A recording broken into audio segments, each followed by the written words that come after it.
Hello and welcome to GCS VLOGS. भन्ने नि हो हैन के छ भन्दाखेरि म चाहिँ अस्ति आएको थिएँ काठमाडौँबाट ड्याडको बाइक बनाउनु थियो इन्जिनहरु यताउता हैन सबै कुरो त्यही भयो नि हल्का फाइन बनायो अब यो त बुढो बाइक हो हैन बुढो बाइक त जति बनायो नि त्यही त हो नि हैन बुढो मान्छे जस्तै हो क्या म चाहिँ अहिले यहाँ गैरी गाउँ भन्ने ठाउँमा छु भनेको चाहिँ यो जरङको आसपासै पर्छ एउटा ब्याग मज्जाको बोकिया छ पछाडी अनि हेलमेट छ साइडमा अर्को ड्याडीको हेलमेट छुट्टै हैन अनि आफ्नो हेलमेट पनि लानु पर्यो उता बिस्तारी बिस्तारी केटा हो जोसमा होस् नगुमाउनु यस्तो छ अब जाम साइनमा सरर लाएर साइनको लग हैन अनि के भन्दाखेरि सब्स्क्राइब के भन्छ सब्स्क्राइब सगर प्राइस सब्स्क्राइब कस्तो अप्ठ्यारो है सब्स्क्राइब ओके सब्स्क्राइब गर्नु छ भने गर्नु छैन गर्नै पर्यो चल बजडी के subscribe like shit do subscribe like and share है सबैजनाले चट्ट आएर गरिदिनु हुन अनुरोध गर्दछु अनि किप लभिङ सपोर्टिङ है बिस्तारी बिस्तारी हुँदैछ धेरै धेरै के भन्छ के पनि भन्दैन है म गएँ है त अब इन्जिन बनाएको छ त्यस्तो स्पिडमा पनि जान मिलेन किलोमिटर त चाहिँ चल्दैन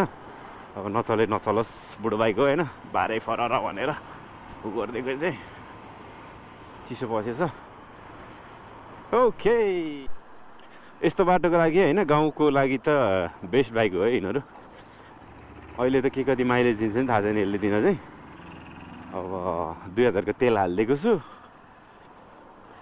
काठमाडौँ म आएको कहिले भन्दाखेरि लगभग अस्ति आएको है अस्ति आएको हिजो बसेँ आज फर्केको ल ठ्याक्कै 18,000 रुपियाँ सकिएछ क्या 18,000 रुपियाँ अच्छा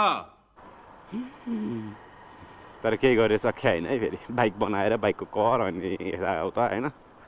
नर्मल्ली सकिन्छ क्या नि भन्न खोजेको मनी इज नथिङ के पैसा हातमा आउँछ सकिन्छ कति बेला सकिन्छ थाहा हुँदैन है त कुरो त्यस्तो हो अब यसरी धुलो खाइन्छ मिठो धुलो खाइन्छ फेरि लोकल गाडी अगाडि परेपछि होइन अब धुलो खाँदै भए पनि अगाडि जानुपर्छ नत्र त यो ओभरटेक नगरेसम्मलाई बाबु खाइरह तिमी धुलो भने फेरि यसले खुवाखुवाइ गर्छ सोल्टे मजाम न अब उताबाट आएको छैन भने जान मिल्यो होइन हो यस्तो हो काठमाडौँ हो है यो चाहिँ फेरि काठमाडौँ आउट अफ भ्याली तर बाटो यस्तो छ है मैले चार्जर हालेँ है okay guys enjoy the vlog अब म यहाँबाट सिधै तीन पिप्ले ट्रान्जिटमा पुगेपछि ट्रान्जिट भन्छ है के भन्छ इङ्ग्लिस पनि बिच्चा बिच्चा घुसाएर कहाँ के घुसाइदियो है यत्रो दाना बोकेर हिँड्यो नि त सोल्ट्यो नि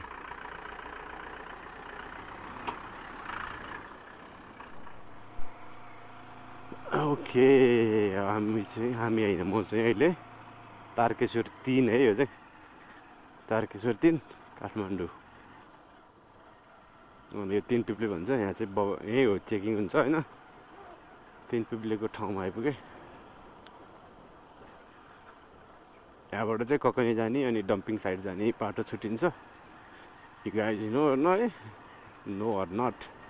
यहाँबाट मुनि गयो भने चाहिँ डम्पिङ साइड यहाँबाट तल है यहाँबाट माथि गयो भने चाहिँ kakani त्रिशुलीको रोड है बाटो चाहिँ खत्तम छ पासाङ लामु हाइवे है नसोचे नि हुन्छ नामअनुसारको रोड छैन सो सरी टु से अनि जाउँ यस्तै छ बाटोहरू त है अगाडिको ब्लगमा पनि छ यो बाटो त्यही बाटोको इच एन्ड एभ्री ठाउँहरूकै मैले खिचेको होइन हालेको अब सधैँ एउटै खिचिरहेर भएन होइन अहिले म साइनमा भएर मात्र हो यसो साइनमा पनि रमाइलो गरिदिउँ न त होइन रमाइलो भन्दा पनि भ्लग राखिदिउँ न त एउटा होइन कति एउटै बाइकमा मात्र भ्लग खिच्नु भनेर नि हो त्यही भएर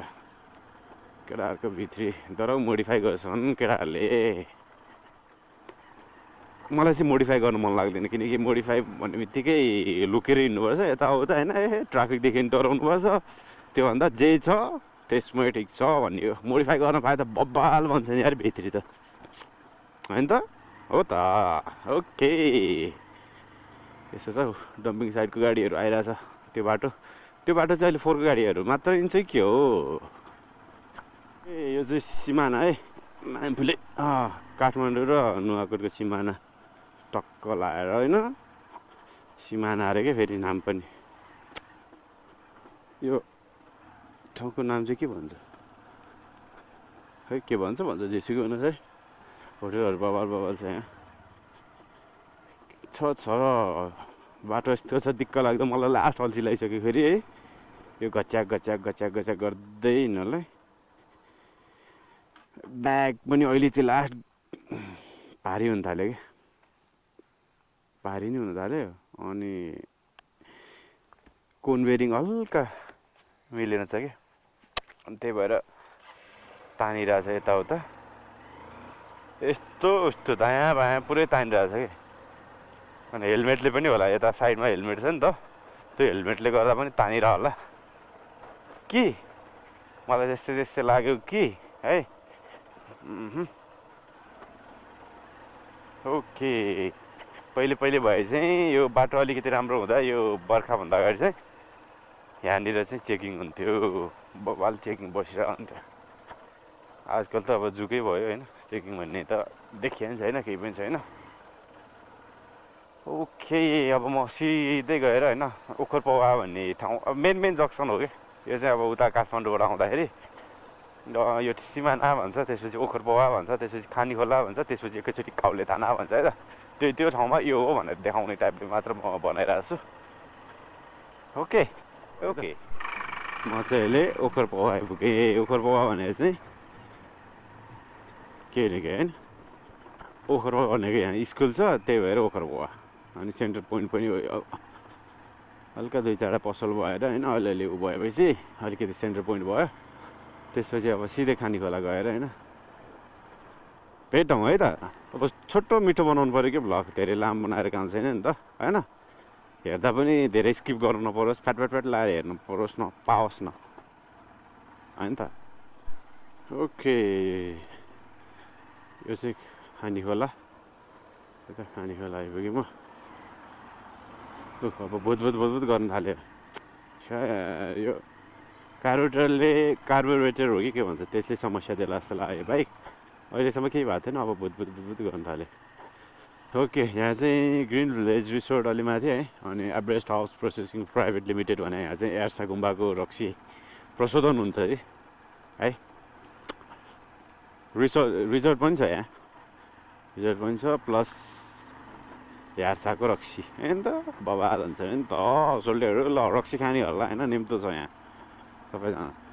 म ल्याएर खुवाउनु त सक्दिनँ होइन खुवाउँदिनँ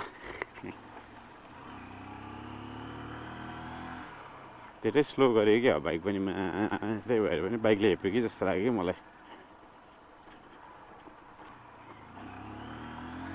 यसो गर्नु पर्ला जस्तो लाग्यो ओके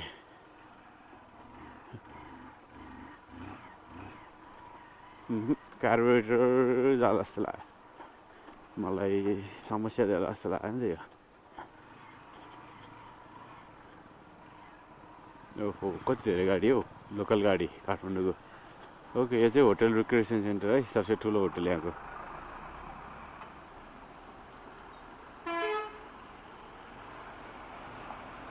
बवाल छ रे है पसेको चाहिँ छैन अहिलेसम्म है ल ती 3टा गाडी कहाँ पुगेर आएको सोल्टेहरू ओके प्रायः चाहिँ खाली नै हुन्छ किनकि अब बाटोले गर्दा पनि मान्छे आउन रुचाउँदैन नि त त्यो भएर पनि हो एक चाहिँ नत्र चाहिँ हुन्थ्यो होला सायद अब यो पिज सर पिज हुने होइन 20-25 मिनटमा टक्क आइपुग्ने भए चाहिँ हुन्थ्यो पनि होला मेबी है अनि यस्तो त छ बाटो गुचुक गरेर हिँड्नुपर्छ है अनि कहाँबाट हुन्छ इलाका तेरा ठमाका मेरा हस् धन्यवाद सोल्डे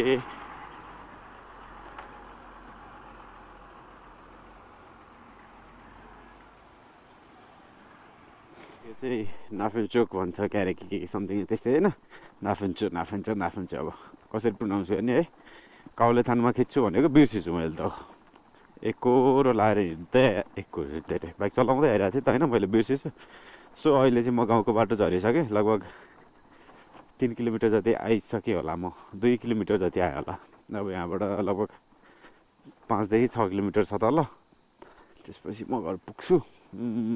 टाउको दुख्यो 1 नम्बरको टाउको दुख्यो है त्यो भएर बोल्न मन पनि छैन सो यस्तै हो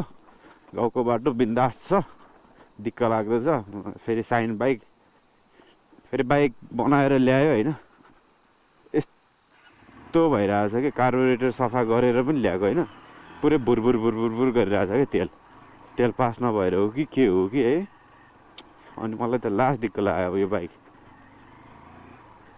भुरभुर गरिरहेछ तेलै पास नभएको जस्तो कि अनि फेरि अब यसलाई अब जस्तो तस्तो आइहाल्यो होइन भनेर अब यसलाई घरमा त जाउँ पुऱ्याउँ ओके फाइनल्ली यस्तो थकेला है अब हाम्रो उकालो लाग्ने बाटो चाहिँ हो बवाल छ होइन जुन पाए त्यही बाइक उक्लिँदैन भन्दा नै हुन्छ कडा छ यो घुम्ती अलि बवाल छ मजा पो छ त पुरा के भन्छ के चढेको जस्तो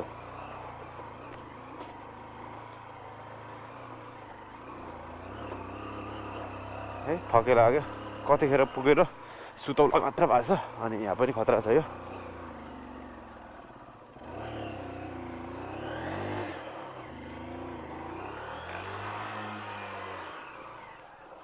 यहाँ पनि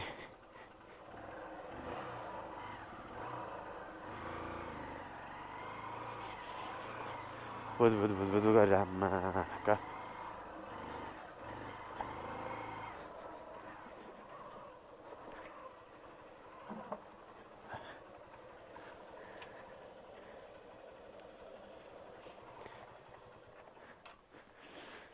ओके